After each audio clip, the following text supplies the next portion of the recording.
Hey friends, welcome to Adobe Live. I'm Jack. Today I am joined by branding and identity designer Sarah Rose. If you're hanging out on YouTube, come on over to Behance, be.net/Adobe Live. That's where the chat is at and where we will be answering your questions. So say hi, let us know where you're joining from. Right before us was the creative encore of the Illustrator Daily Creative Challenge with Andrew Hochradel every weekday at 11:30 a.m. Pacific. Andrew is a lot of fun, and the challenges are a great way to develop your Illustrator skills. Today, Sarah will be working on a branding project for a wedding photographer. Sarah, I believe you gave us a little sneak on your Instagram story, but I'll go ahead and let her tell you all about it. All right. Hello, everyone. Like Jack said, my name is Sarah Rose Neary. I'm the owner of Sarah Rose Inc., and we are a high-end luxury brand and website design firm. We specialize in working with interior designers, but we also work with a lot of other very visual brands that we connect deeply with. So if you take a look at the screen, this is just some examples of some recent work that we've done. Everything from packaging design to web design, some patterns, custom illustrations. We just love really making sure that we connect with our clients. And I personally have to really love your aesthetic. And then me and my clients, I just love them so much. We just vibe and we create beautiful things together. So I'd love to jump into what we're going to be working on today and talk a little bit about my brand process. So I'm a little bit different from a lot of other brand and identity design firms in that I have a big background in finance and accounting. So I actually went to business school, and I actually bring that into what I do with my design work. So I focus a lot on what really moves the needles for brands, things like ROI, all the fun like KPIs and all those like nerdy numbers. I really focus on that in what we do. So the very first thing that I focus on with clients is creating a brand discovery. And so I want to kind of set the stage for what we're going to be working on today, so you guys have some context for who this client is and where we're trying to go with their rebrand. So the work that we're going to be doing today is a real client. It is a luxury wedding photographer. And fun fact, Jacqueline was my wedding photographer. So clearly I love her aesthetic, and she is the sweetest. She's an amazing photographer, and she does such beautiful work. So it was such an honor that she wanted to choose me to do her rebrand. And so we kind of want to take a look and see, get a better feel for who Southern Vintage Photography is and really where we're trying to go with this rebrand, because it's not just about making something that looks pretty. We're really concerned with making something that is going to be indicative of long-term success for this brand and what is going to actually give them the results that they want and make sure that we're achieving the vision that they have for their business. So I'm just going to go through this document and kind of talk about some of the goals that we have with this project today. So as we're designing, we want to keep in mind what these goals are for our project. one of the things that Jacqueline said about her brand, I did not say this, but she said that she wants to evolve her brand from being cute, because she kind of feels like it's cute right now, to something that's more elegant and upscale. And she also wants to make sure that her brand messaging and website, which is something that we'll work on, not on this live, but I'll be working on later, is something that is going to generate her new leads that are in alignment with the vision and goals for her brand. And then lastly, we want to uncover a brand identity that truly feels like home. So when I say that, we want something that doesn't feel foreign to her or her current clients. We want something that easily works with what they're currently doing, but just kind of elevates and embodies that vision for where they want to go in the future. We always take a look at who our audience is. So understanding who they are is important. Southern Vintage targets and wants to connect with very sophisticated clients, specifically in Charleston, which is where they're located and what they specialize in. And the age range that we're looking to target is in the mid-20s to 30s. Now, that can really be like a huge range, right? Because we could be looking at something like fun and bold, or, you know, like that could really be a lot of different things. But for this brand specifically, what we've identified is these specific clients are really wanting something elegant and romantic reflected in their photography, that they want to have for, you know, years to come, put in their you know, photo books and everything like that. And another thing that we want to consider as well is the tone of the brand. These are 5 words that we want to make sure as we're designing. Sometimes I even like pull this up and reference it often. We want to make sure that we're always going back to make sure that this brand that we're working on is truly embodying this tone and these words. So, you know, it's easy to kind of go off center if you're just designing and doing something that you want, but we have to be very focused and intentional to make sure that we actually achieve the goals that we've set out to achieve, and make sure that we deliver the brand that you know, the client and you have decided that they want to create. All right, so let me show you a quick mood board and their current branding, and then we're going to jump right into the design in Illustrator. Lots of people are commenting on how they love the presentation. This is looking elegant, beautiful. So yeah, great to see the process, all the work you put in kind of before you dive into even developing the visuals. So yeah, I think clients are really surprised with like how much work goes beforehand. Like we don't just jump straight into picking out topography or colors or anything like that. It's really intentional and focused.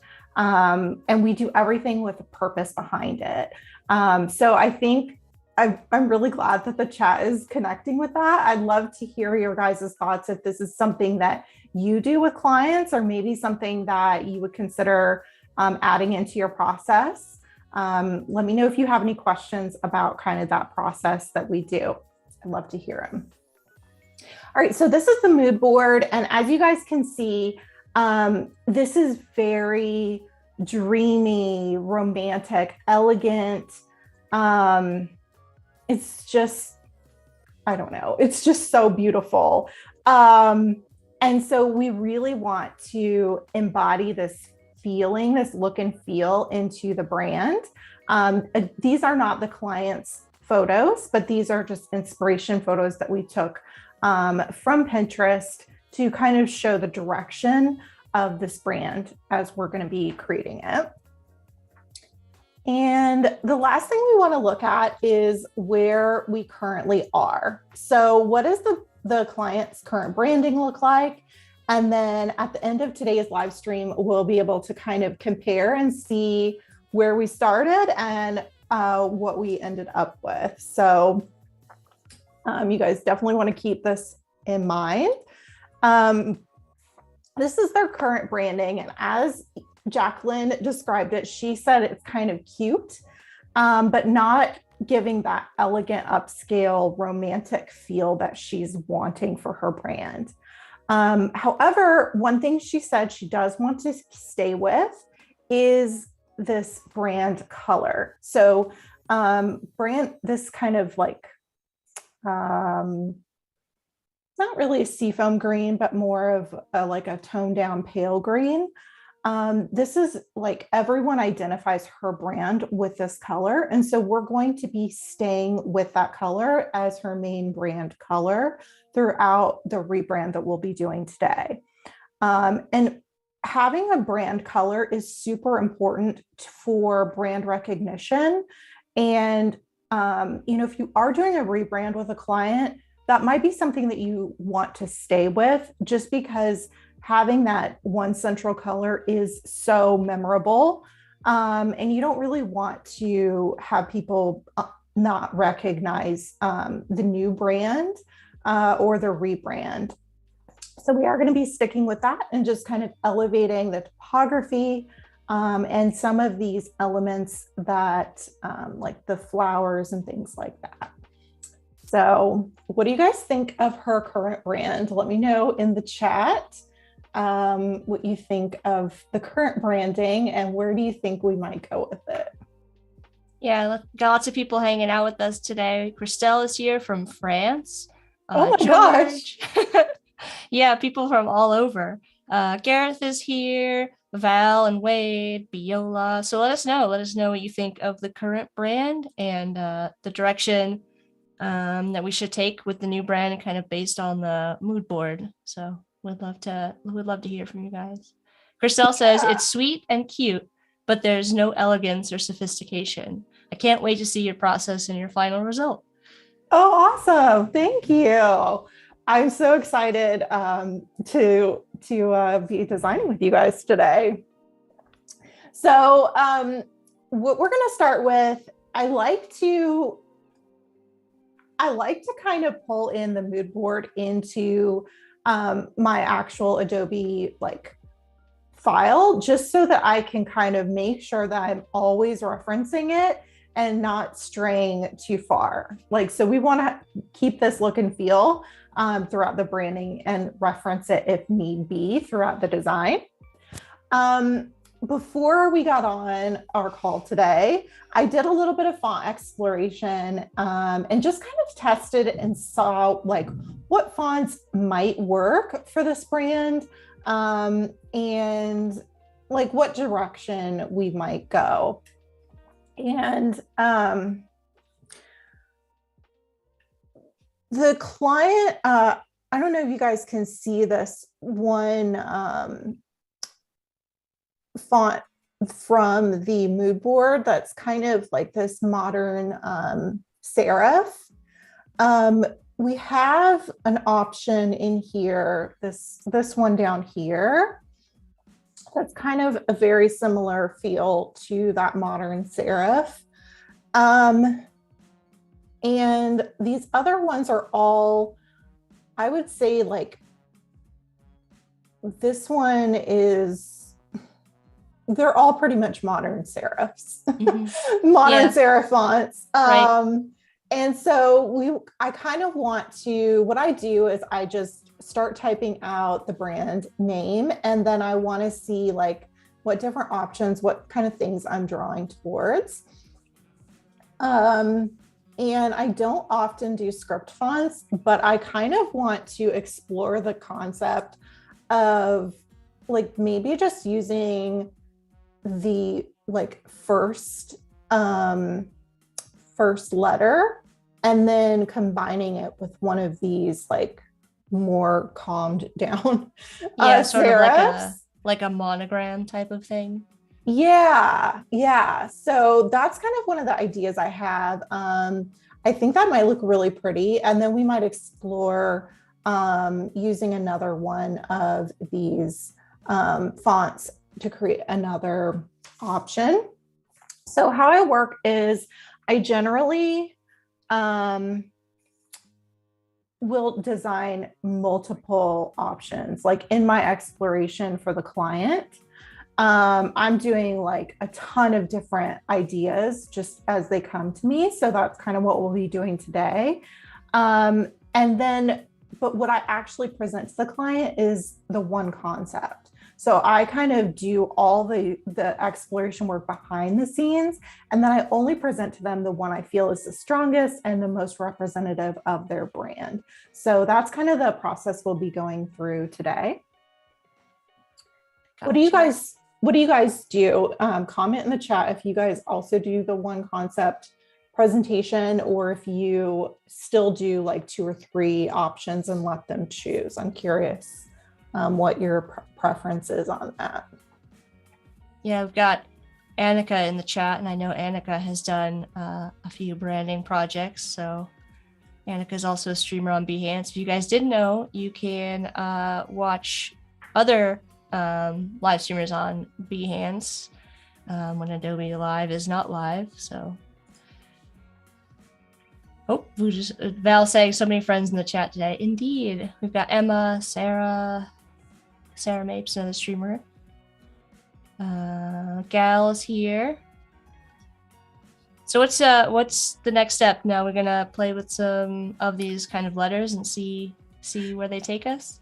Yes. So I pulled over this first one. I get my fonts from all over, but I really love the Adobe fonts. I think this was a paid for font, but most of these are Adobe fonts. This is a new favorite from Adobe, this Golden Book. I think we're going to be exploring this one today as well, maybe. Yeah. They're also like always adding new fonts to Adobe fonts as well. So they're so good. So we're going to start working on the first logo concept, and then create the long logo, like the vertical logo and a logo mark or monogram. And then we'll work on the second one and kind of see how far we can get. And then I like to mock them up onto like photography and kind of see how they look in like real life. And make sure like we like the vibe and stuff like that. So that's what I'm going to be working on right now. Do you tend to start with that in mind, like knowing you're going to have a specific kind of formats that you want the logo lockups to kind of fit in? Like you talked about having a horizontal format and having like a monogram. Is that something you kind of plan for? Yes. So I do that for like every logo variation. I will kind of have the same, like I'll start with those same 3. And then depending on how I feel about them, I will kind of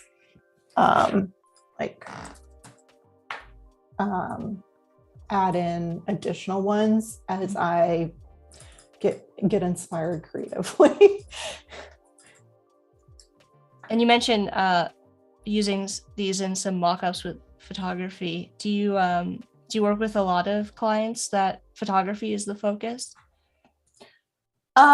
No, but well, I won't say that.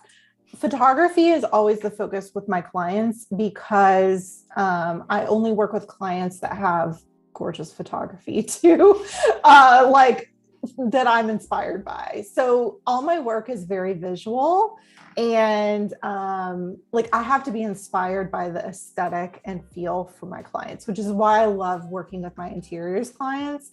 I'm like literally obsessed with interiors, which is why I love working with them. So basically, every client that I work with has gorgeous photography. It may be a photography client, but whatever field they're in, they have gorgeous photos to kind of complement their industry, if that makes sense.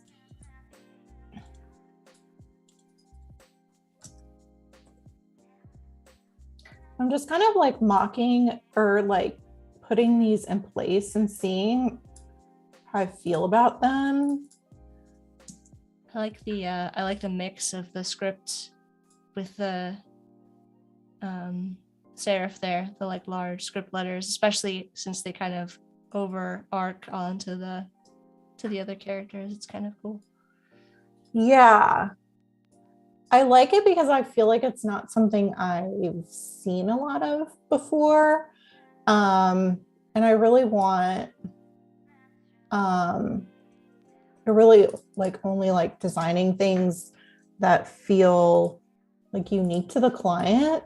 And also that are timeless. So like while I like this font right here, I feel like it's too trendy, you know? Mm-hmm. I feel like in 2 years, people are going to look at that and be like, you did your branding in 2022. Like, you know what I'm saying? Like, so that's why I kind of like something that feels a little bit more timeless, like classic. Yeah, that isn't going to they aren't going to need to rebrand or isn't going to feel outdated in a few years. Oh, this is exciting. The client, so Southern Vintage Photography, is actually in the chat right now saying, that's so exciting, my brand. Oh my gosh. Hi, Jacqueline. Welcome, Jacqueline. She is awesome. I have, when we get to the mock-up stage, you guys are gonna like die over seeing how gorgeous her photography is. We have some of her brand photos and they're just stunning. So you guys are in for a treat. Fikru is joining from Ethiopia. Oh, wow. Hello. Stephen is here. Vladka says, yay, client in the chat. So cool. Maybe we'll get some live feedback today as we're working. That's always welcomed. All right, so I don't know if you guys, I don't know how big is too big. But what I kind of want to look at is, like, I love these letters, but they don't quite work with like feeling organic with the other font. Mm-hmm. So what I'm going to do is, I just found out about the Puppet tool. And so I'm going to use that, if I can find it. I think it might be under your, try under your free transform tool. There it is. And see if we can move these guys around a little bit. Do you have a favorite tool aside from the Puppet tool?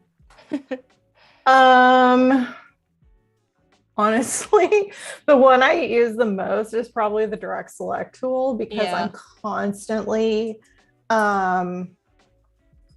like, I love to modify and customize fonts. So as we get into this, like, I'm sure I'll be using that like a crazy person to like create something custom and connect things. Oops. Yeah, the Puppet tool can look a little bit intimidating, but it's not too difficult to work with. As you can see, Sarah's just kind of moving those points around to adjust the shapes. So, Val saying, I would love to know your favorite most used tools in general. Yeah, do you usually work with Illustrator, or do you work with any of the other apps? I work with Illustrator the most, especially for logo work.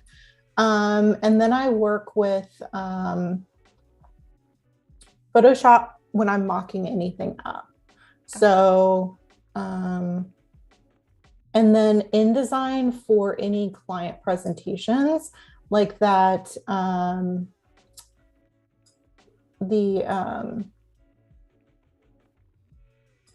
brain discovery document that I showed before, that was done in InDesign. So like any client documents, I create in InDesign and send those over. So I'm trying to see if I can like make this kind of look like it's organic with the T here. Yeah, kind of like wrapping around that top bar there. If you guys didn't know, there is a new Creative Cloud app called Creative Cloud Express. Have you used that at all, Sarah? No, I have not. What does that do? It's really cool. It's like it's really good for making like social assets and like branding kind of content. I feel like cool. you would really like it. There was a stream earlier today with Phil. Phil starts with his last name starts with a P. Phil Palin, using it to do like create Instagram stories.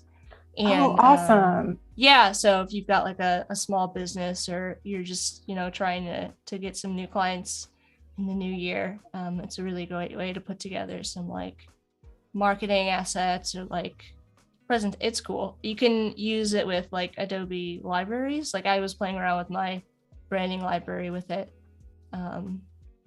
So if you use libraries for like your client branding, they can easily kind of pull it into Creative Cloud Express and use it with that to make like Instagram stories and stuff. It's cool. Yeah, and Val is sharing there's a Creative Cloud Express YouTube channel as well. Oh, awesome. Corey's saying, I didn't even know the Puppet Tool was a thing. I just found out about it. So you're not too far behind, Corey. Don't feel bad. It's a new tool, I think. Yeah, I really like the free transform tool, which is, you know, similar. They're like partners. Yes. Yeah, that's another thing. If you guys didn't know, you can actually change those live corners to do different things. Like Sarah had you just popped open that little live corner menu there. Oh. And, where? I think if you double click on, so if you got the point selected with the direct selection tool. Yep. And you go up to corners and you like can double click on it. Not seeing it. Where? Corners up here? No, like where you get the live corner. Grab a point where you get the live corner radius, little circle. I think if you double click on it. I'm not saying it. I'm looking for one that's going to give you like a little corner circle. You know what I mean? You let me get in. Me too. Get in anyways, because this is not the right.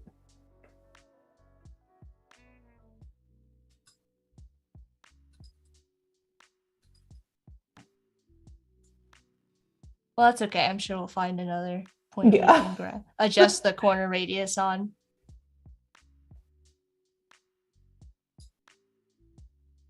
Oh. Is that it? And click on that point again, the other point. The middle one that you had before. This one? Yep. And now up at the top where it says corners, if you double click on that. Yeah. Or just once, you get little options to change to different types of corners. So you can do like inset corners and like straight across corners. Oh, wow. Very cool.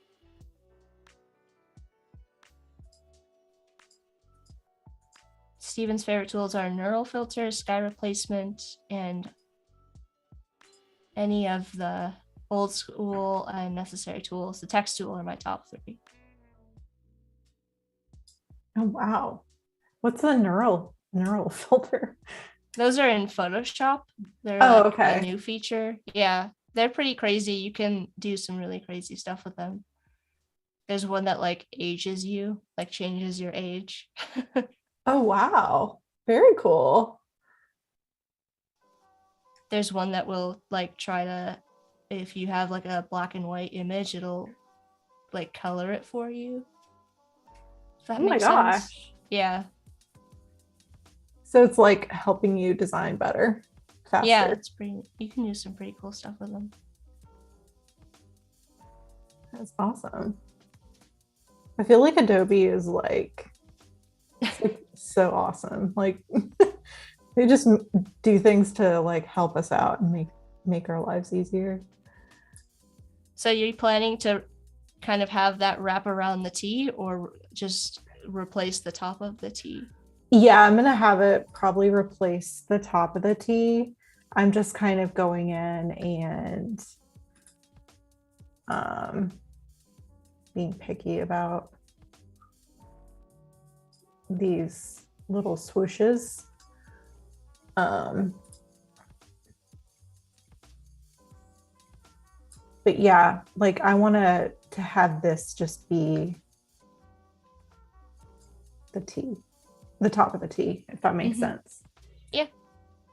So I will go back in and like adjust that. All right, so let's go ahead and do that now. If you guys have any questions for Sarah, be sure to ask them in the chat. Yes. So Sarah, you typically, it looks like, do a pretty involved, kind of like process at the beginning with clients to walk them through their kind of brand personality. Yes. Not just their brand personality, but like their objectives. Mm-hmm. And because we really want to understand like what their brand vision and goals are, so that like, because I just don't want to just design randomly. I want to make sure that I'm actually achieving the goals that are going to move the needle for the client. So, we look at like numbers they want to hit and stuff like that. So it's more like business focused. And that probably comes a lot from your background in business. Yes. Informs a lot of that. Yeah. Yeah. It's, I think clients are surprised when they start to work with me, but in a good way. Just like, wow, I didn't know that was even like a thing that we could do. So that's cool. All right. So I am trying to kind of connect this and make this not look so hideous here.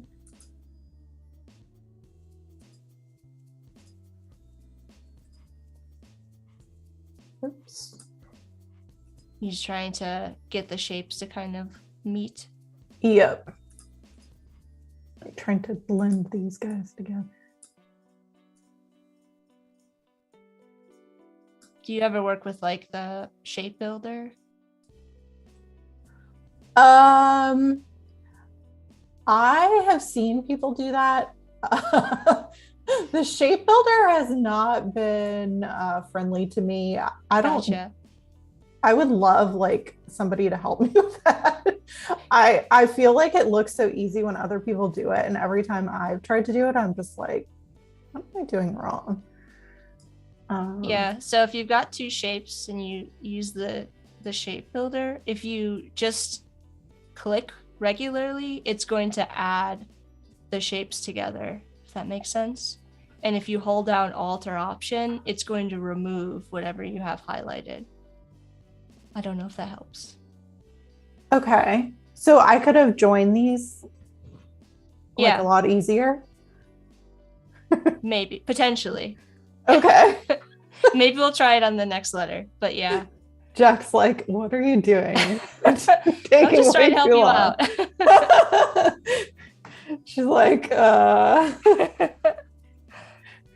I agree, though, that it can be a little bit intimidating, the shape builder, for the first time that you use it. People do make it look easy, and it can be a little tricky sometimes. But yeah, I think it is. Like I use the Pathfinder tool a lot, but the shape builder, it just kind of mystifies me. But hey, I mean, everything gets better with practice, right? Oh, yeah, absolutely.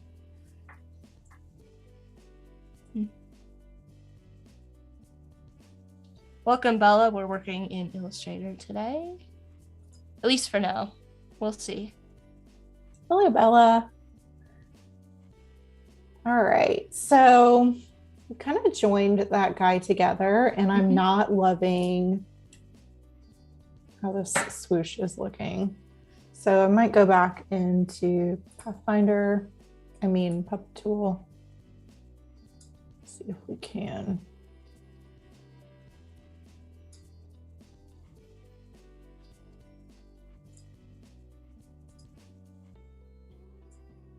Are you planning on joining the other letters kind of in a similar way?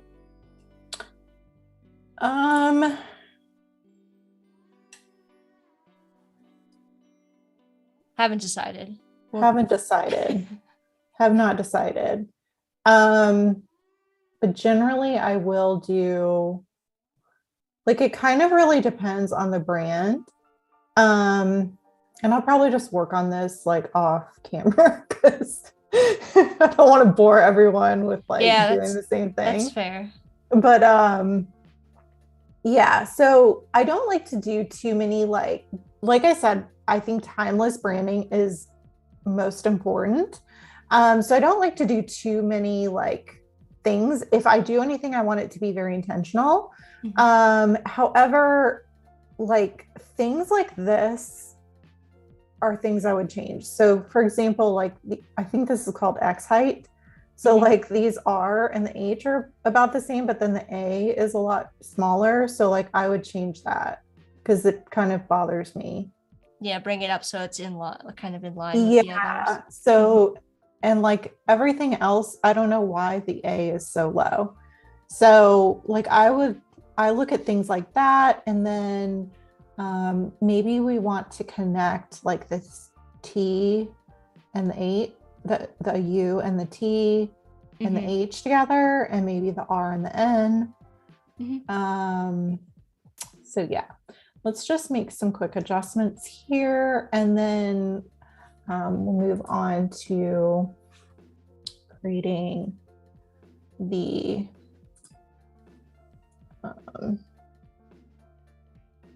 if you guys look up on, like, do a search, you can find like anatomy of type, and it'll show you like all of the different names for, like Sarah mentioned, the X height, but each of the different kind of serifs and kind of lines branching off of the letters has like a name. Pretty interesting. Bella's asking, can you tell me? Oh, Val's got it. Golden Book is the font we're using, right? This one is Classico. Classico, maybe. I've already outlined it, but I think it's Classico. Okay. It is a paid font. Gotcha. But I really like Golden Book, so we might use that for the next one we're doing. Which I don't know if that's a new font in Adobe, but I just found it and kind of fell in love with it. So. And what about the script font as well? The script font is called Desirable Calligraphy, and that's also a paid font. So we've got Desirable Calligraphy and Classico. Oh, Val says there's a version of Classico on Adobe Fonts. So there you go. Perfect. Then, sorry for that. I didn't realize it was an Adobe font. No worries. It's hard to keep up with, like, I I like fall in love with fonts and then I just get them and then I forget where I get I'm them the same from. way. So it's a problem. Yeah. Looks like Bella joined us over from YouTube. So welcome to Behance, Bella. Hi, Bella. Thanks for joining. Yeah, if you are watching us on YouTube, come on over like Bella did to Behance, be.net/Adobe Live. And that's where we're reading the chat. You can hang out with us, ask questions, see all the links that Val is sharing. Oh, what links is Val sharing? Links to the fonts. I got a link to the Classico from Adobe Fonts and Golden Book and Desirable Calligraphy, so yeah. So I know you put together like the mood board, but where are some other places that you get inspiration from, Sarah? I like love Behance. Anything where like Dribbble, honestly, like the type foundries are huge for inspiring me because I just think like their work is so gorgeous. And I don't know, where do you guys get inspiration from? Yeah, a lot of the type foundries too will have like Instagram accounts where they'll like post work that uses the fonts that they're creating, which is really cool to see them kind of like in action. Yeah, like live, know what they look like in real life. I love that. I'm kind of like a type nerd. All right, so we've done a little bit of manipulation of the letters, not too much, but we did move up the X height of the A's so that they're kind of all in line with other letters, just because I thought that looked a little weird. They were so low, and it makes it look more classic.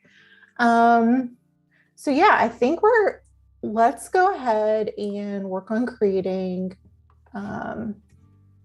a secondary font, or not a secondary font, a secondary logo. What do you guys think of this logo so far? Is this something that you guys like? Let us know. Are you liking it? Or do you guys, oops. Oh.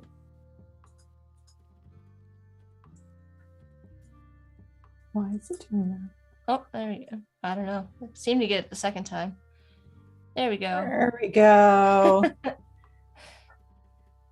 All right. So sometimes with like brands that have such a long name, it's kind of difficult to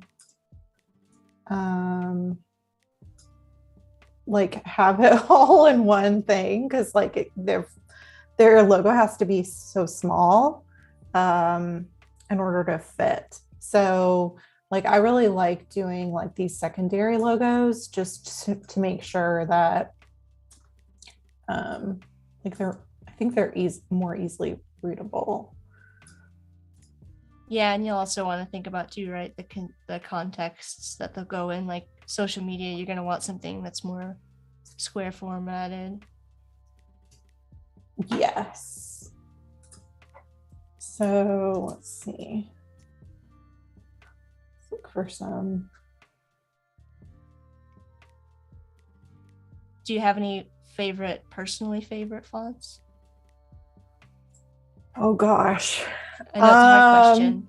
It's a very hard question. I feel like it like changes by the project. I actually really love this Classico font.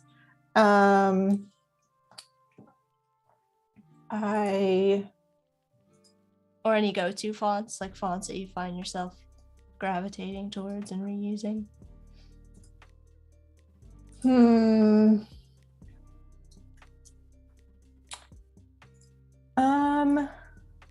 Oh my gosh, you really put me on the spot here. No worries. It's totally fine if you don't. Let me see, because I usually separate these guys by like my favorites. So let's see.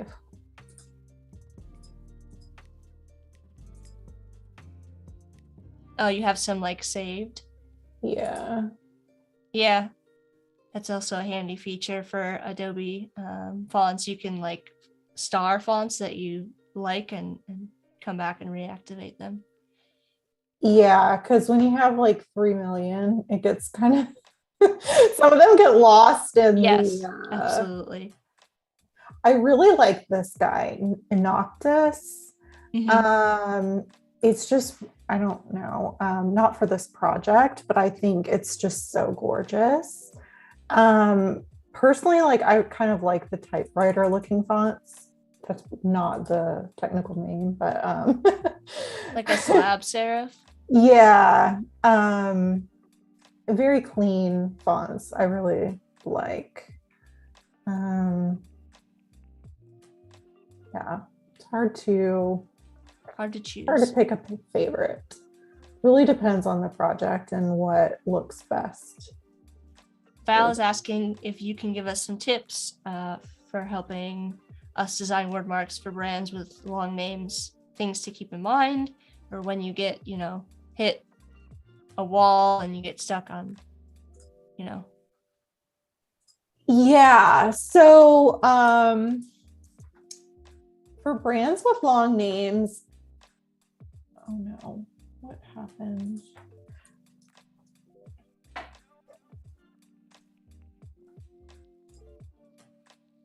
I think if you clear the filters, they should, come back. Sorry.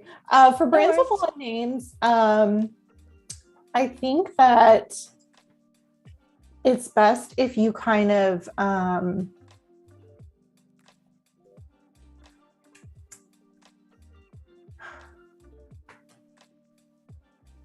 like I always talk to the brand. So like I had a brand that I just did work for, and they had like numbers in their brand name.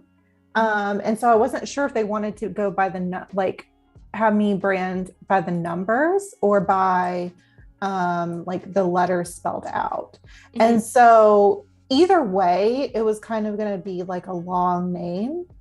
And so you kind of really want to like talk with a brand and see how they want their brand presented, because a lot of times like you might have like you might think they need the entire full name and they are like, oh no, you don't need to include photography. Like it's just Southern Vintage is fine. Yeah. And so you might be doing like all this extra work to figure out how to make it look pretty. And they're like, oh no, we don't even want that in there. Yeah. So like I would just in the discovery process really kind of talk to them and say like, hey, listen, there's different considerations for a brand that has a longer name like yours. And, generally we kind of like to have it more of a horizontal presentation rather than totally vertical, just for readability, because, readability for your logo is so important. So I just kind of talk to them and see like what their thoughts are and what they want. Because if they don't have a preference, then you can kind of like dictate it and make it look pretty and, with your designer taste. And then if they do have a preference, then you kind of know that going up front and you can kind of play around with it and make sure it looks its best. But I would definitely recommend, like for cleanliness, like having it be easy to read. You don't want to have, like I wouldn't recommend doing like the entire script font just because it's going to be hard to read at a smaller. So you want to consider like what typography you want to pick for that project. I don't know. Did that help? Answer? Yeah, I think so. I think just kind of, talking to the client and seeing like, are you open to like an abbreviation or like what can we pair, like you've done here, you've paired two kind of font sizes and styles to kind of emphasize certain parts of the brand name and let other things kind of be smaller depending on, the space you have to work in. Yeah. Yeah, because a lot of times, like, what you think the client wants is like they're not like stuck on it at all. Mhm. And so you kind of almost, I won't say create a problem, but like you feel that there's more of a problem than there is, and they're like, oh no, we're cool with that, or whatever. And so you can kind of take more creative license that way. Yeah. I like how you're separating these all out on separate artboards too, to like give them space to stand on their own. Oh, do a lot of people design on the same one? I think maybe at least when I start, I'm just kind of like throwing things on an artboard and it becomes a huge mess. And eventually I have to be like, okay, I need to separate these out because they're you're very organized. Yeah, I have a thing, like, I know you can use unlimited artboards and it's like free digital space, but Right. I just hate them being messy. I don't know. So I'm like, it's like a thing. So I'm kind of going to explore here how to possibly create like a logo mark or a word mark, or not a word mark, like a monogram for the client. And I'm going to see, because we can either use, I typically like to use the same typography from the brand, so it's all recognizable. But I don't know, I feel like doing a bunch of these script fonts is going to be hard to read, so I'm thinking maybe we should just do like the Classico. Val's asking how many artboards you usually have, or if not a specific number, do you use a lot or only use individual artboards for a purpose? So lots of kind of similar questions there. Yeah, so I tend to separate everything onto its own artboard. So like each logo exploration I do on its own artboard. The only thing that I really combine is, for example, like the typography exploration. I do that all on one, but then I kind of like always minimize them down on a separate one. But yeah, I do everything on its own artboard. And as you guys will get to find out, like when we get to mocking things up or using like the client's photography, I just go in and like create my own artboards down here, like for whatever size I want.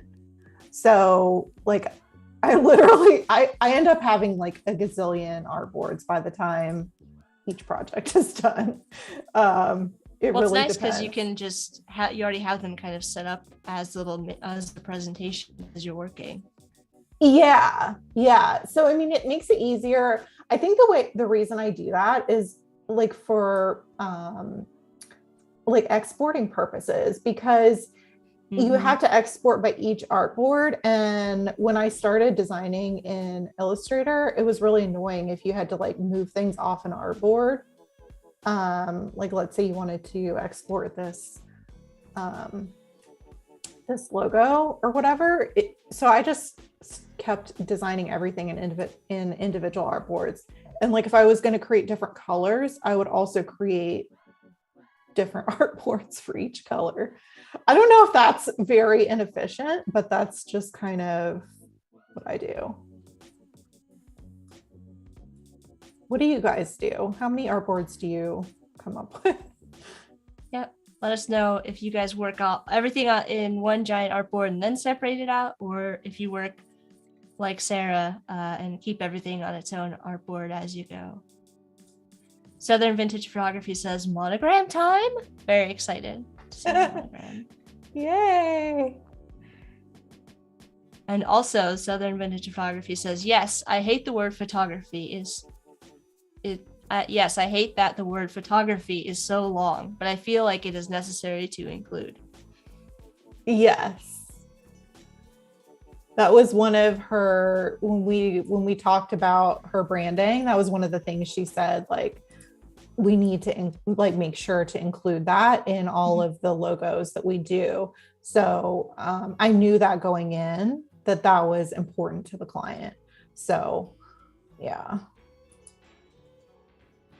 Sometimes doing these is like such a process because what are You just what kind are of your guys' thoughts on this monogram? Do you guys have any suggestions for ideas on? I really want to flow like the S into the V. I think it'll those be really connect really pretty, nicely. but the P is kind of hanging out and I'm not sure Yep. what to do with him.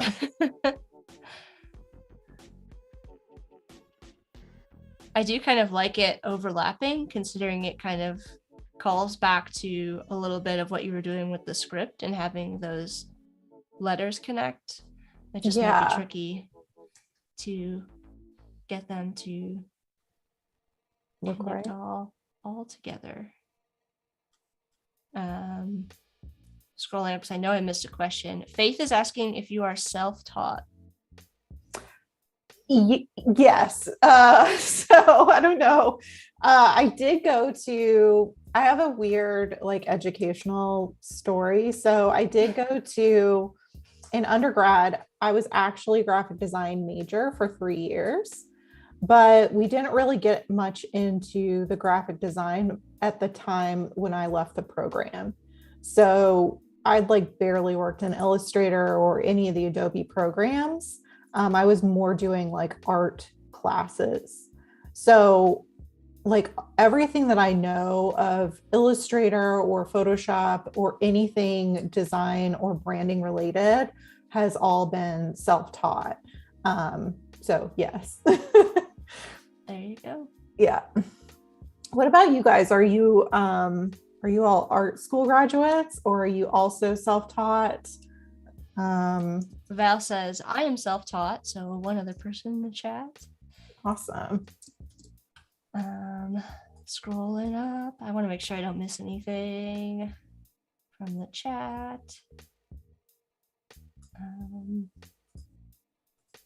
Daniel's asking what font type was used for the SVP, and that's Classico.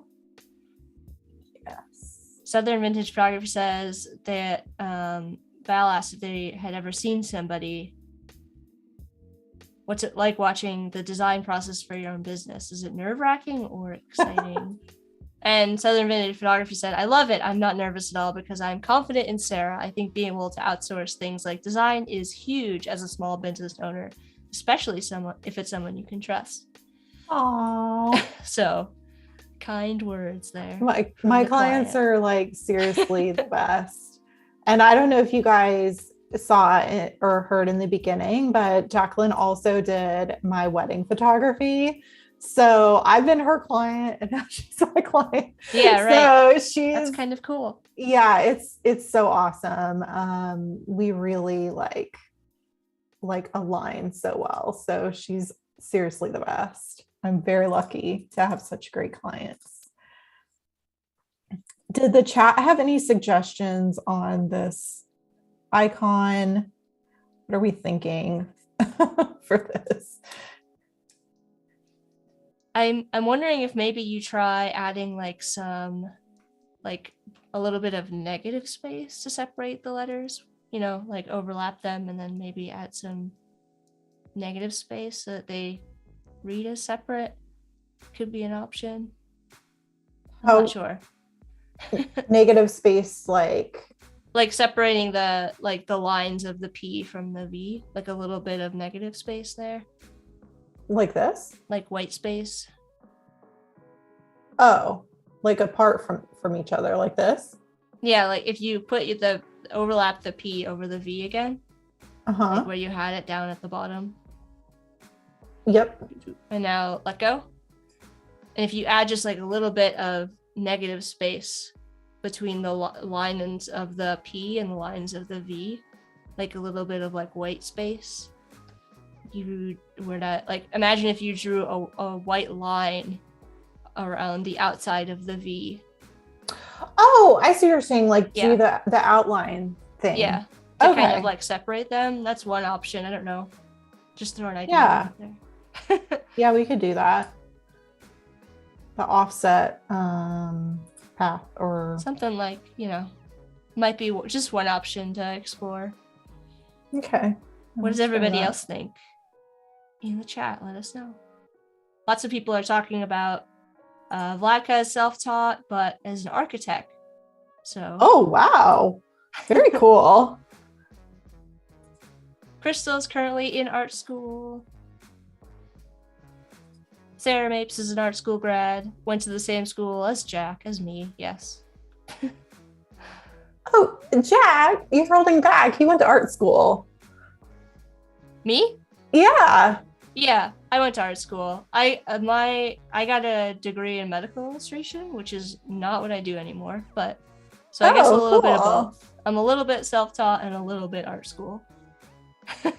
That's awesome. Kind of like you. You went to school for a degree that is different than what you ended up kind of doing. So. Yeah. Very, very different from what I ended up doing. Brian says, like adding a stroke. I think they are agreeing with maybe trying the offset path kind of look. Yeah. Now I need to do...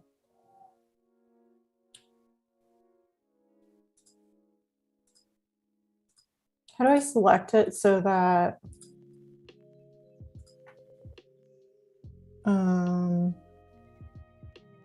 What do I need to do? Are you trying to get the original letters or? So that I can like go in and select the little areas I want to remove. Did you use the offset path effect? Yeah. Go to object. You want to expand appearance. Oh. So then you'll get the shapes. Now you should have the checking your layers, make sure you've got the original shapes and the other shapes. Okay, undo that. Wait, check inside those groups. Hold on. Oh yeah, undo that. We're gonna do it a different way. I'll show you how to do it. Okay. Go back, don't use the offset path. Go to object, path, offset path, and that'll give you both the original and the offset paths. So if you hit OK, now you've got, if you move those larger shapes out of the way, you can see that you've got both the original shapes and the offset path shapes. Is that what you're trying to get to?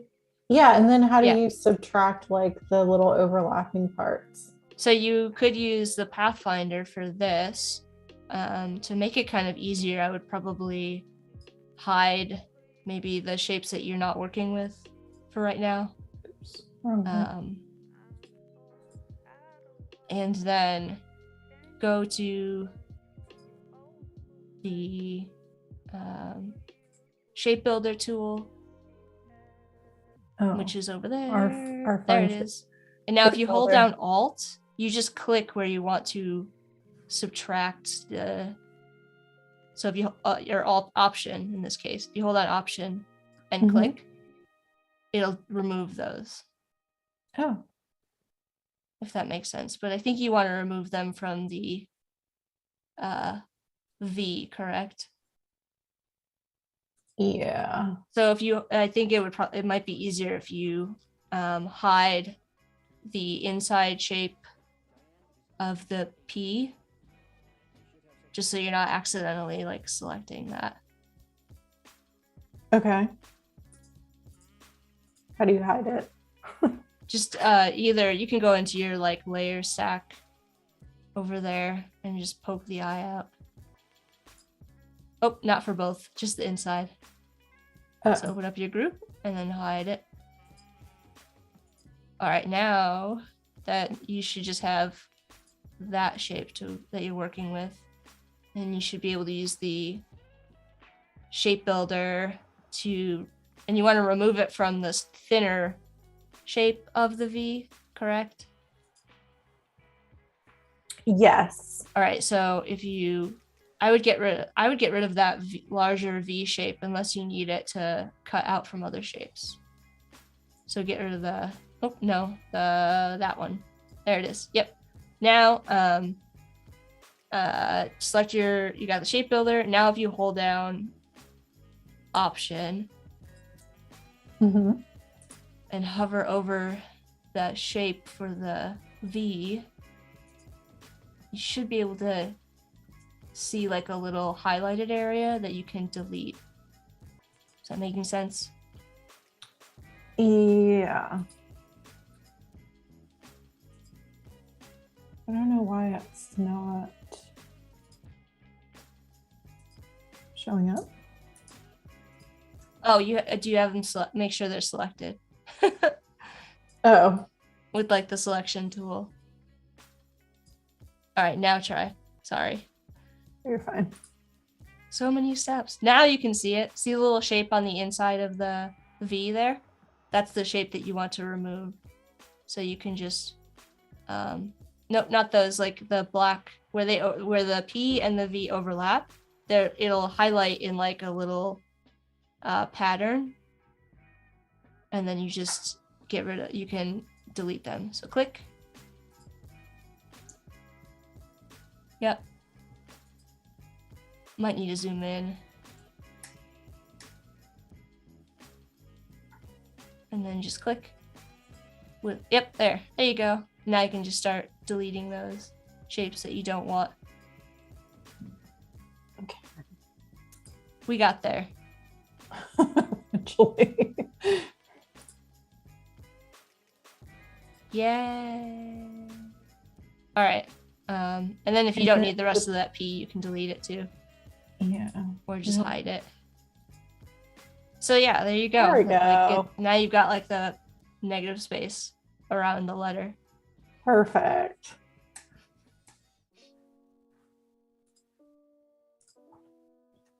Yeah, of course, I think you need to select the shapes you want first before initializing the shape builder. Correct. We got there. Eventually. Now you're not afraid of the shape builder anymore. Yeah. I think it looks okay. I feel like the S looks too big, but it's the same size as the P. Yeah, it might just look big now because the other letters are illusion. Yeah.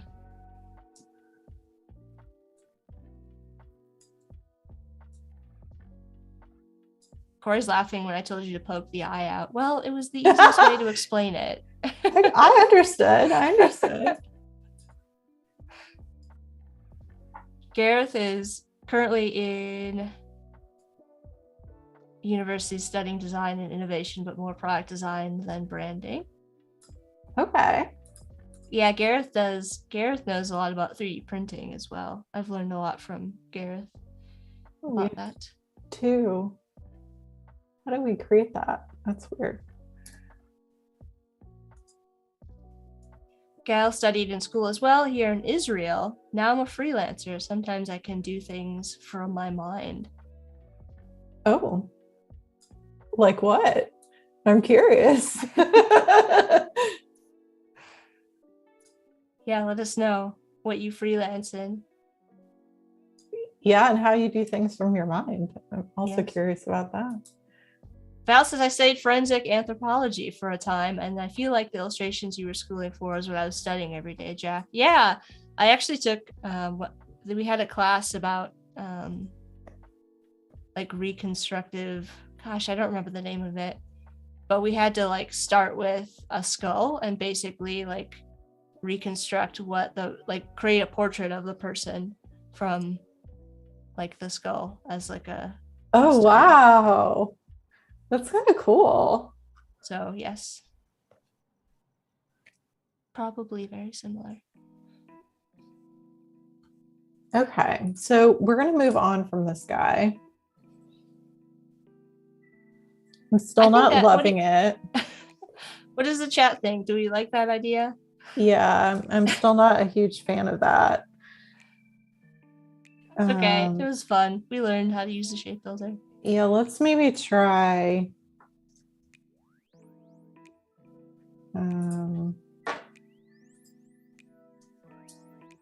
Let's try with the script font. See what we can come up with.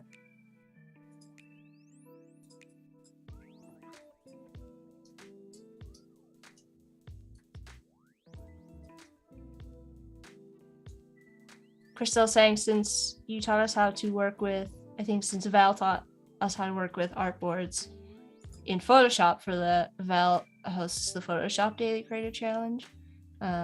Christelle's been using artboards in Photoshop as well. Oh, awesome. I do not use artboards in Photoshop. I need to watch Val's tutorial on that so I can start doing that. What happened to my fonts? It looks like you might have the filter on again. How do I turn it clear off? Did you mean to have your favorites filter turned on? No. Oh, there we go. There we go.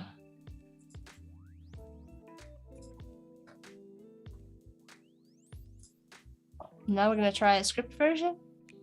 Yep. And then we'll move on to creating a different version of the logo.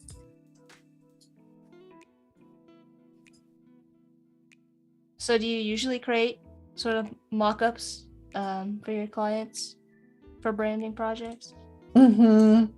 Yeah, that's like my favorite part. And I feel like it's for the client, it's their favorite part because they get to really see what the brand looks like. Because I can kind of imagine what the brand looks like in black and white, but I think it's a lot harder for the client to conceptualize if they don't see it, in action. So I like to do lots of different mock-ups of generally like the things that we're going to be designing for them. So if we're doing like an investment guide, I'll mock up maybe the cover of that. So they can kind of see like how the different brand elements all work together. And then we'll do like thank you cards, stuff like that to consider like the client experience with the brand. So I'm not sure I'm loving this either. I do like how all of the like looping shapes connect, but yeah, it might be tricky. Yeah. All kind of fit together. Yeah. So we might have more work to do with this guy.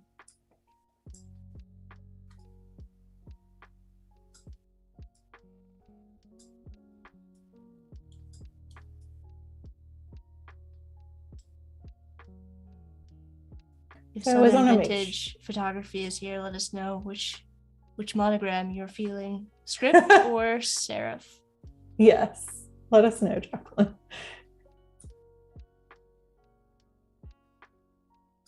Gail says, Sarah and Jack, I'm new to freelance. My portfolio is based on my own briefs. I'm taking some inspirations from one thing and creating it in my own way, trying my best. I think that's what they meant by I'm a freelancer. Sometimes I can do things from my mind that they're creating. Like gotcha. Briefs. Like a passion project. Oh, awesome. Yeah, that's the best. Like, that's the best. I recommend that for everyone. Not just so you can get like used to it, but so people can see examples of how you work. And yeah, that's awesome. Yeah. It'll go a long way to getting freelance projects. Absolutely. Because a lot of times clients just need to see that you can design like what they have in mind. And then they'll be likely to hire you. So especially if you have a niche you're going after, that's a really good way to do that. So that's awesome. Okay, let's go ahead and create the second logo because I'm still not feeling these monograms. Maybe we'll have better luck with the second logo. And this is all part of the process because the client doesn't normally see this. Like they don't normally see like this random things that don't work necessarily. They just see the beautiful finished product. And so yeah. It's all part of the process. It's all part of the process. And we do lots of iterations to make sure that we are delivering the best result to the client. So I really I'm kind of feeling either this Romy font, which is a decidedly more serif font. But I think it's kind of cool. It's like definitely modern. Or this Golden Brook. Jacqueline, which font do you prefer? And if you guys in the chat could comment and let me know which one you prefer, and we will start designing our next logo with the font that you guys choose. So Southern Vintage Photography. I'm just going to say Jacqueline because I think it'll be easier. That's who I'm talking about. It's saying, it's hard. I love how it's written out, but it's definitely challenging to pull the fonts for a monogram. I think maybe talking about the... Oh, yeah. But it's getting there, so... Yeah. Does the chat have any preference on which font we go with? Either the so Golden far it looks Brook? like Golden Brook, Gal says. Okay. And that's all we've got so far. Vlodka said for the monogram, maybe a less curly font. So maybe like that one serif that you had that had some of those like curly accents. Okay. For the monogram. But so far, yeah, Golden Brook. Golden Brook? Is it Brook or Book? I think it's Book. Golden Book. Let's see. Let's type it out and see what it is. Let's see. It's Golden Book. Okay. Yeah. Let's just start playing with that one for now. We're just making up words over here. Yeah, no, it's fine.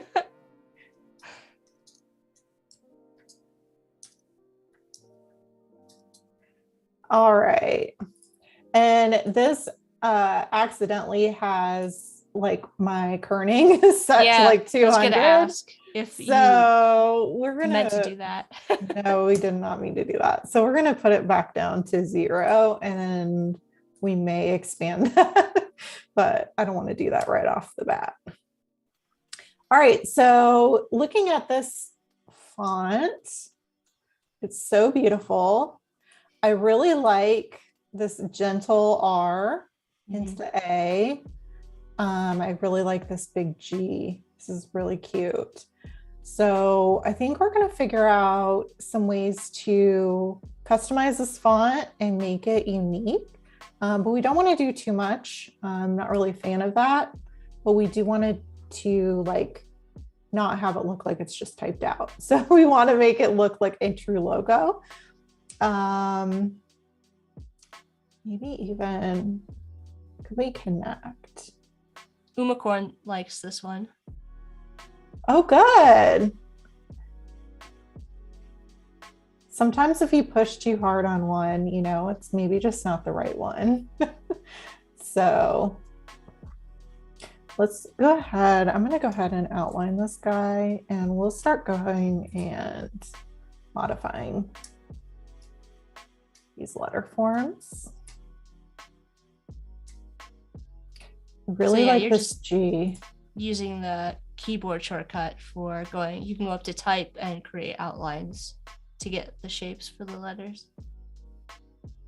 Oh. I was just letting everybody in the chat know that's what you were doing. Oh yeah, I just do like Command Shift O. Mm-hmm.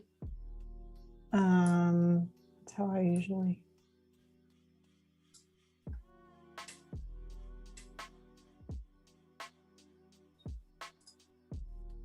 So you're just thinking you're gonna go through and like find some places to connect the kind of more organic letter shapes.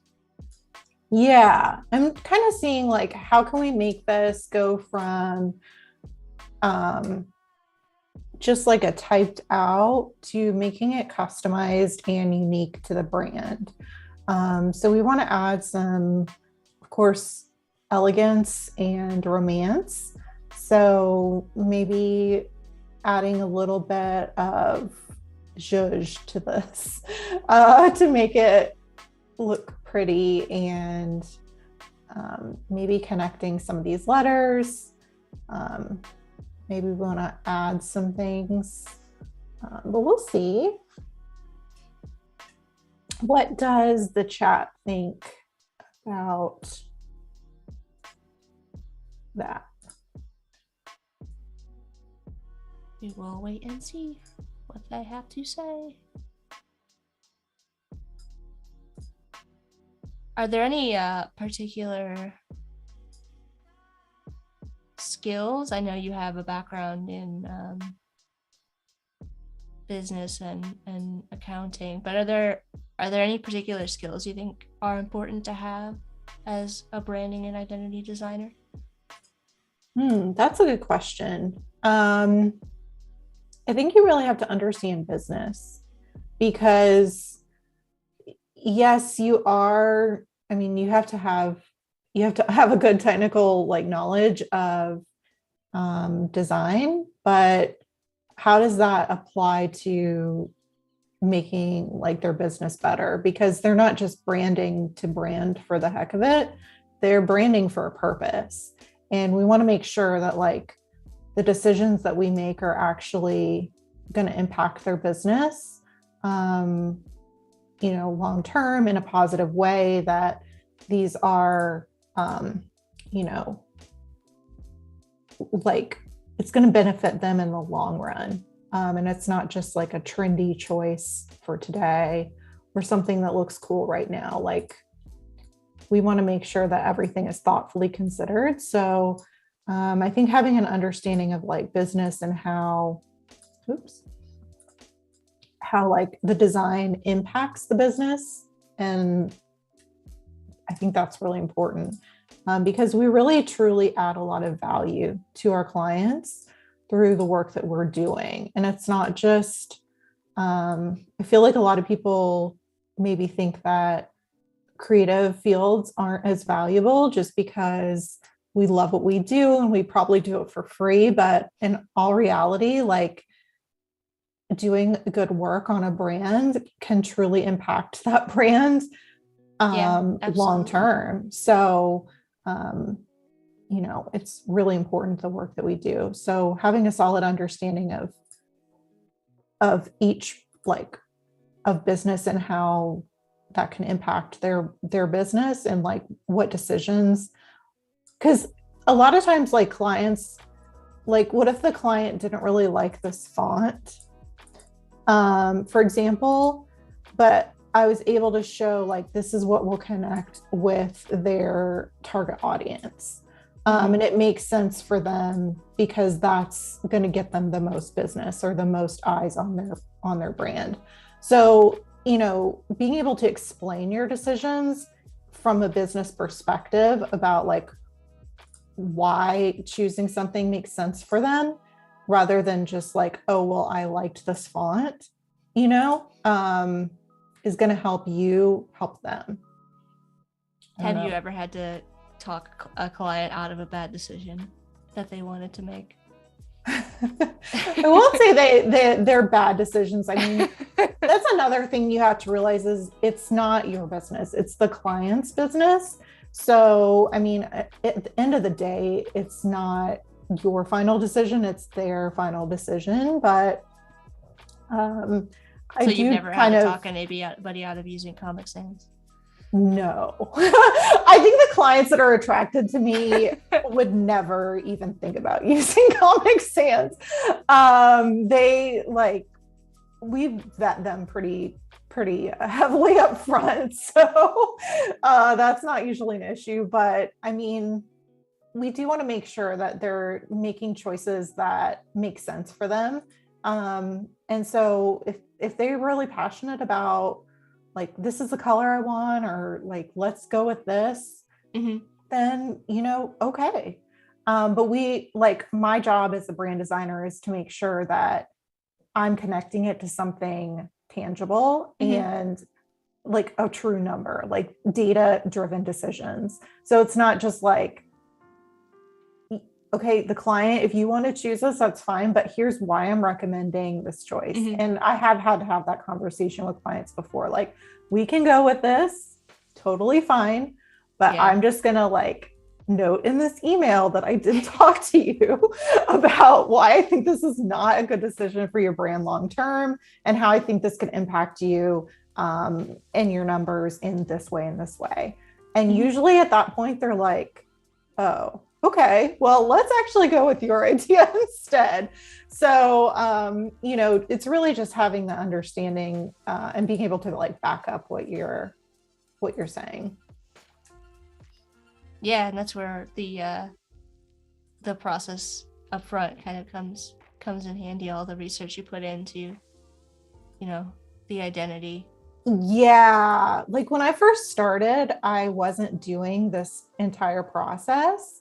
And I did have a lot more pushback on the decisions that we were making because there wasn't any strategy or any reasoning behind things.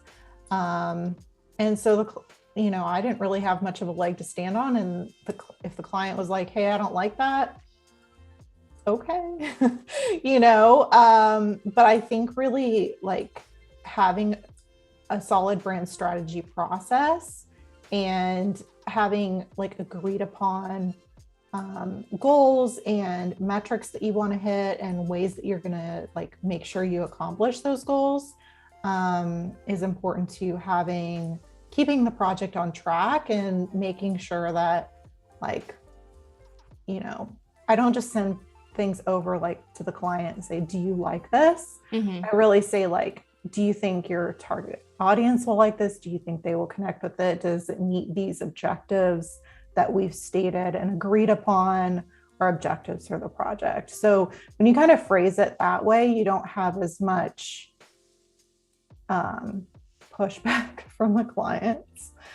Not that I really do, but you know what I'm saying. Yeah. Do you ever do any like testing with users, like for a brand, like send it out and say with like to your target audience and say like, ask some questions about, Yeah. So that's something that I don't do, but I really recommend the clients do. So I talk to them about like how to do that and why it's important. If the client really like wanted me to do that for them, I would definitely do it, but it's not included in like our general contract. But yeah, I mean, that's so important because we really want to understand kind of where the market's at and what, what's going to connect with people and what they're looking for. So we're not just designing for our needs, we're designing for what the market truly is looking for and needs. So yeah. Do you do that with your clients? Do you do like market testing for them? We've done it before. I work at an agency. Okay. But I also freelance. So with the agency I'm at, we've done user testing before with logo, like not just logo, but like a brand. Yeah, it's definitely interesting to see the results once you put them out there. Sometimes they're not quite what you expected, but it is good to get that feedback. Yeah, that's the thing. Like it's not like always what you think. Like you assume it's one thing and then the feedback you get is different, but that's good to know like up front. Yeah, it's important. We do it more with, I'm a UI UX designer, so we do it more with like, the actual products. But yeah, we've done it before with brands too. Val's asking, Sarah, what's your favorite project you've ever worked on, and what would be a dream gig of yours? Dream client. Ooh, such a good question. I hate to pick favorites because honestly, like every project I do, after I do it, I'm like, this is my favorite project. So Yeah, right. I love all my clients inspire me so much. So I'd be very hard pressed to pick a favorite. A dream client. Gosh, if I put it out there, maybe it'll come true. But yeah, like do it. my dream client, her name is Sophie Patterson. She's an interior designer in London. And oh my gosh, I like everything she does is just impeccable. And like I would adore the chance to do anything with her. She would literally be like, I don't even know what I would do with myself. She would definitely be a dream client. I would love to work with her. But yeah, not saying her brand needs any work, but you know, yeah, definite dream client. Well, Sophie, if you're out there listening, yes, she does have a YouTube channel, so maybe she watches there we go. Adobe Creative Pop in. I kind of want to do something. I don't know.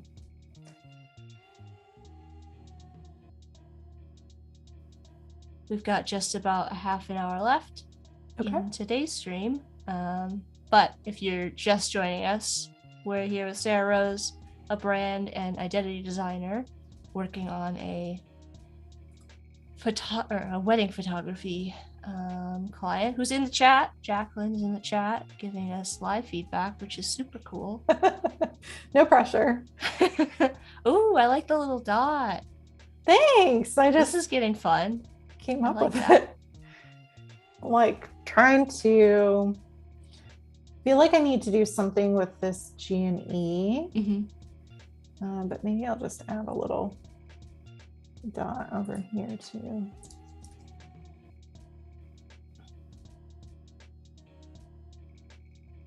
Oh, so hard to select. It's like so small. Need to scroll in on this guy. Come here. Oh, Val says that dot is everything, all caps. Yay! Thanks, Val. Unicorn agrees. Unicorn says indeed. Truly designing this live with you guys.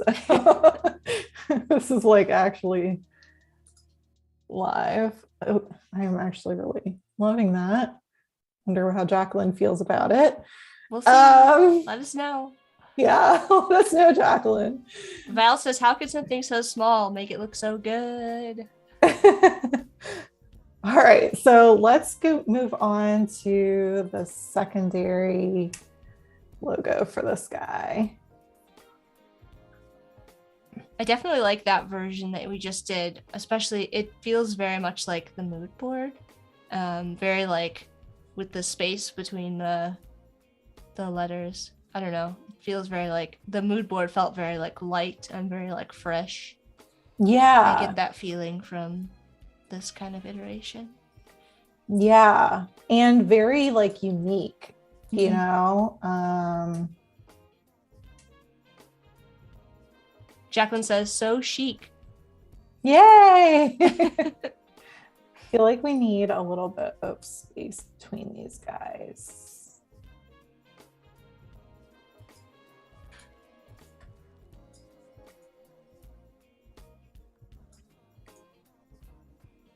Coming together. Now, would you use something like that dot as also like a brand element kind of like on its own? Yeah. So like when I create something like that, I would bring that throughout the brand. Since we just did it, I haven't thought about how I'm going to do that yet, but you know, that would be something that I would want to like echo in the brand, either pattern or something that like maybe in the typography that we're doing on the website. So it's not just like we're just seeing this like one time. We would be seeing this. It would be like a repeating element that we would associate with the brand.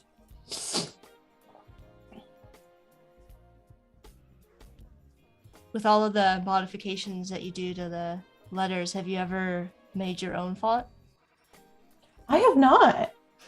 I think that'd be really fun though. I like love font designers, and I think their work is like so cool.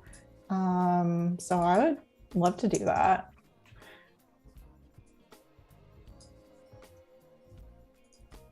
Val's asking, can we talk about the thought process behind echoing design elements throughout the brand? Maybe more in depth. Yeah. So how I do that is like, I don't want for my clients' brands to just be recognizable by their logo. So throughout the branding, I'm really considering other elements that are recognizable for the brand. Like for this brand, we know she's got a brand color, so that's a recognizable element. Maybe the typography touches could be another element. Like if we decide to go with this logo, like adding the little dot to the typography would be a brand, like a recognizable element of this brand. So like even though signature almost like yeah, and then it would be echoed like in maybe the brand pattern or just other elements throughout the brand, like so that everything looks cohesive and well thought through. But I never want anything to be like overpowering or in your face, but it all kind of like connects and makes sense. Yeah, definitely. Subtle, kind of like how the dot itself just kind of adds like it makes the type feel like a little bit unique without, overbearing.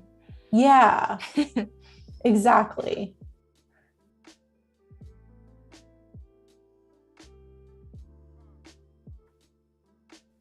So I guess on a similar kind of note, do you put together like a full on like guide, like brand guide for your clients? I do. Yeah. So if we have time, I like what I'm doing on day, hopefully we'll get time today, but like the additional like brand elements and mocking up the brands, all that goes into a brand presentation document. And then like when the client just like after we go through revisions and the client like decides on the final logo direction, then they get like an entire like brand logo guide. So it goes through like, how big to use the fonts and what are their fonts, colors, all that kind of stuff, Pantones, like the whole 9 yards. They have like a full brand style guide. So yeah, it's like very in depth.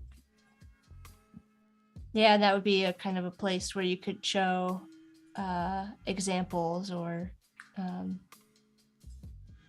explain how to go about using those kind of design elements. Yeah, exactly. And like in that document, we talk about creative direction, like art styling, photography styling, like how to use your brand on social media. Like it really covers like the whole gamut pretty much.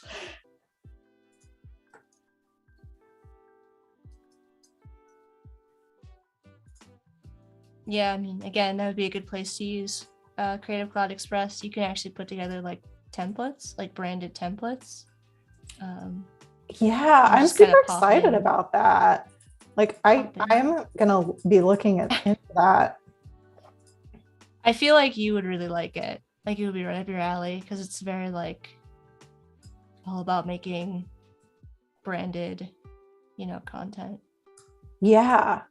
And I do that for my clients a lot, to create like branded social media content for them. So that'll be like a great tool to have. Carrington made it to the stream. Yay, welcome. Hey, welcome, Carrington. Jacqueline saying, I know these are just drafts, but the vibe has most definitely transitioned from cute to formal and elegant. Oh, it's happening. Yay.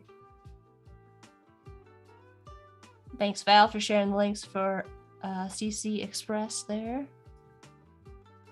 Every time I say it, I want it to be like a train. Get on or get left right, behind. Get on the CC Express.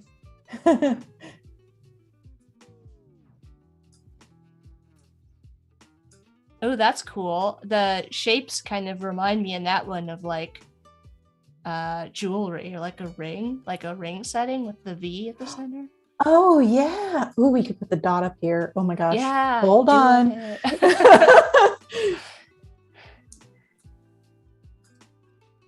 That might be too big of a dot. That's okay. We got excited. Yeah. It's too big of a dot. We'll do a littler dot. Val says it has a very prestigious and high-end vibe now. Yay. Thanks, Val.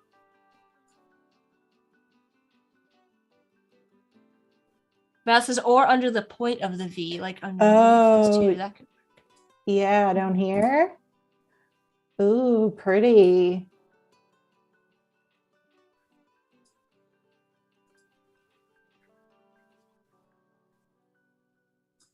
This P is a little too big.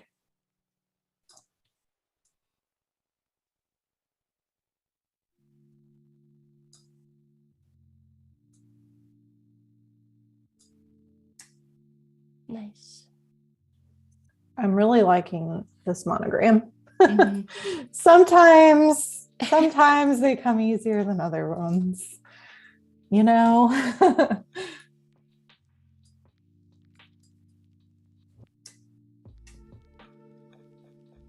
I know you said you also kind of work on the mock-ups for like thank you cards and stuff like that. Do you do those designs get used like for print? Do those end up getting printed? Yes. So like one of my clients right now, I just designed custom invitations for them. So we are working with a printer right now to get those like off to print. And so, yeah, like we design these elements to be used for sure.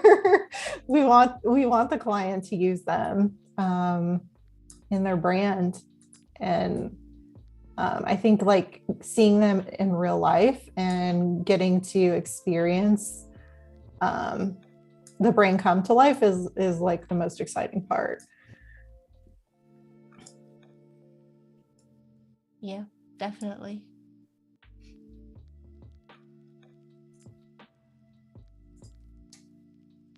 And I know you do a little bit of web design as well. Yeah. It depends on what our clients need, but generally we design in Showit, which is sort of a newer platform. Comment in the chat if any of you guys use Showit.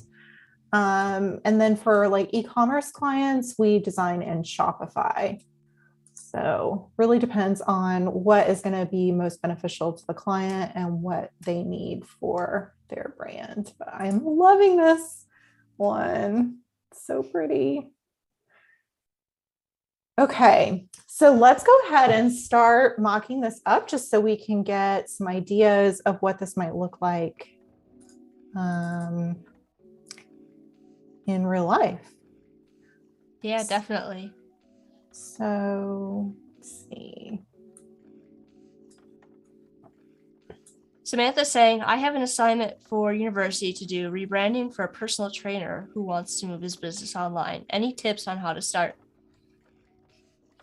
Well, I would that's a say good maybe question. go Yeah. back to watch the replay, Samantha, of this stream, which will be available right after we wrap up today, and check out the beginning when Sarah goes through her process. She kind of goes through the brand personality traits and like the identity, all of that stuff earlier on in the stream. The mood board, I would say, yeah, start with that. Like, figure out, you know, what the client, you know, is, you know, what are the traits you want to convey about this personal trainer, if that makes sense. Yeah, and you kind of want to have an agreed upon like style with the client, because you know, them just saying, oh, can you design a brand for me? Like, their idea of what that looks like could be very different. So I would, if you don't have a brand discovery process, I would at least have them create, like, give you some visual inspiration or show you like what they're thinking, so that you aren't just starting from like nothing and then they're like, no, that's not it, and you guys could like literally go in circles forever trying to get the right look and feel. Right, definitely. But yeah, good luck on the client. Congratulations. Yeah, and when you're doing, you know, with mood boarding, I would say pick, you know, don't go all over the place with style. Like, narrow in on like something, a general direction, and then pick a couple different varieties of things in that general style, so you can figure out what the client kind of gravitates toward. Are these the photos?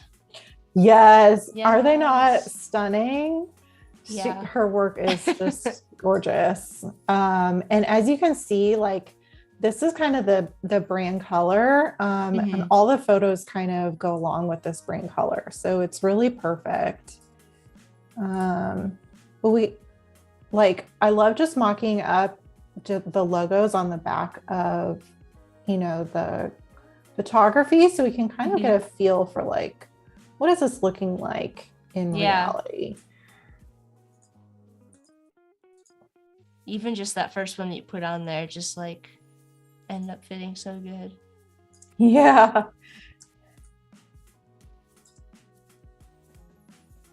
Everybody's loving the photos. Oh, yay. Well, if Jacqueline's saying, oh my God, totally vibing. Yeah. The font, it's looking really good with seeing the, you know, the type on there. Looks great. Chriselle loves the colors. Oops. Val says that word mark looks truly amazing over the photo. Yeah. Yeah, it's one, I think. Yeah, it's like totally different seeing it just in black and white, and then you apply it to looking at it in real life. So that's why I love to do this and kind of like explore like what really makes sense. And then of course, like refer back to our original like mood board and see like, are we still like, which one really vibes the most? And like, do we need to do more exploring? So I kind of feel like this first one meets the qualifications the best, but I really do love the second one. Yeah. It's really unique and clean, and I don't know, it's going to be a hard choice. I think the first one works so well with that specific photo because you've got like the more geometric lines of the architecture mixed with like the more organic like chandelier and the mirror shapes, you know what I mean? And so I think that that photo and that like style just work really well together. Yeah. Which is why we're all like really drawn to it. But I agree that the other one also looks really nice. So. Yeah. McCorn says that wall color caught my eye too. It's going to be a hard decision.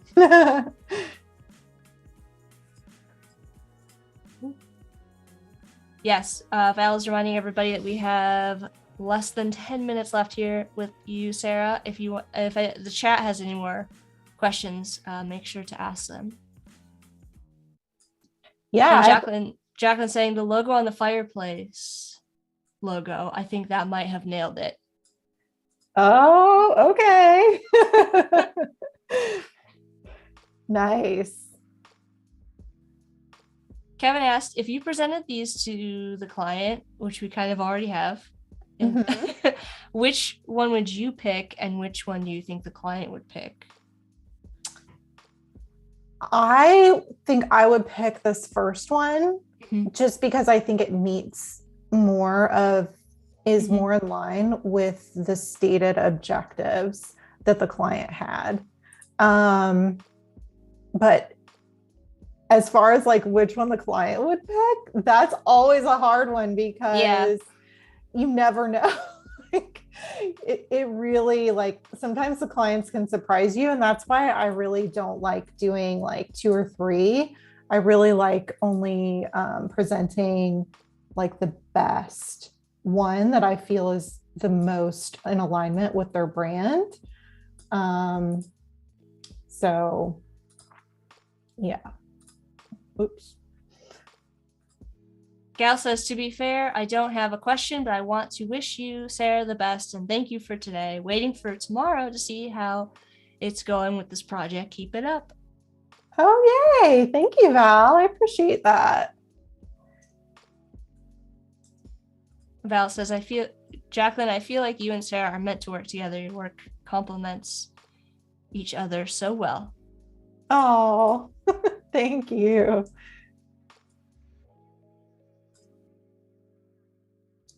Val says, if the client wasn't present, how would you showcase these assets to her? Just the way you are doing it now? Yeah. So these things that I'm doing right now, I am kind of preparing these to eventually put together in like an InDesign document, and then I would send it to the client. So I'm either going to be mocking these up on like Photoshop mock-ups, or I'm just going to be sending them as is in a design document to the client. So I like to just create lots of variations and then like see what I'm drawn to and like what might work for the client. So yeah, I don't know if that makes sense, but hopefully it will tomorrow, because you guys will see like how it all comes together. Yeah, maybe you could give us, we're getting close to the end here, maybe you could give us an overview and we can talk about what we're going to work on tomorrow. Yeah, so the quick overview, today we did the design work for a high-end luxury photography client, Southern Vintage Photography. They are a luxury wedding photography service in Charleston. And they really cater to sophisticated, elegant clients that are looking for that like romantic and elegant look and feel to their photos. So today we created 2 different logo variations. So we did a full horizontal, a vertical, and an icon for each logo variation. And then we also started at the end of the presentation kind of mocking these up to see which one really truly fit in once we applied it to like the client's brand photography and seeing how it would play in real life. Because a lot of times what looks good initially when you're designing may not actually translate as well when you're looking at it in real life and how it would play with the brand in person. So tomorrow, I hope you guys will join with me again, me and Jack again, as we continue building out mock-ups and bringing this brand to life. We'll be designing like thank you cards, some social media assets, and then putting this all together in a brand presentation for the client so that she can get a feel for the brand and how we are going to present it to her. Awesome. Thank you so much. Yeah, lots of people here. Kevin says, presenting the best one. I like the rationale for that. I typically show 3. So everybody's saying they typically show 3, but maybe showing 1 is a good idea. Yeah, I just find that it actually adds more clarity rather than being constrictive. Of course, we still have revisions and the client can refine the direction, but I find that when I did 3, it was just too much. It was too much confusion. So maybe something you could consider. Yeah.